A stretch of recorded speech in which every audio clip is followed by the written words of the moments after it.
ஏங்க டிவியை திறந்தாலே குழந்தைகளுக்கு பாலியல் தொல்லை அப்படின்னு சொல்லிட்டு வருது. அதுவும் குறிப்பா பாத்தீங்கன்னா ஆசிரியர்களே வந்து குழந்தைகளுக்கு பாலியல் தொல்லை கொடுக்கறதா செய்தி வந்துட்டே இருக்குது. இது என்னங்க இது இப்படி இருக்கு? பள்ளி ஆசிரியர்கள்ன்றவங்க ஒரு ஆசிரியர் பட்டம் அப்படின்னு ஒரு பாடம் நடத்துறதுக்கான படிப்பை படித்து பட்டம் வாங்கியிருக்கிறாங்களே தவிர, இது போல் இந்த பாலியல் கல்வி சம்பந்தமான படிப்பையும் ஒன்று அவங்களுக்கு சேர்க்கணும்.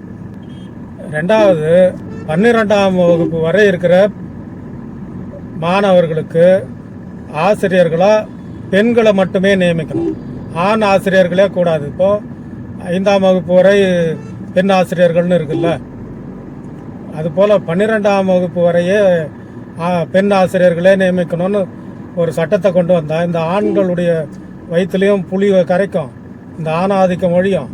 அடுத்தது என்ன பண்ணலான்னா, இப்போ இடைக்காலமாக ஆண் ஆசிரியர்கள் பணியில் இருக்கிற வரையிலும் டெய்லி அவங்க வந்து காலையில் இந்த ப்ரேயர் கூட்டம் நடக்குதுல்ல, அதில் உறுதிமொழி எடுத்துக்கணும்.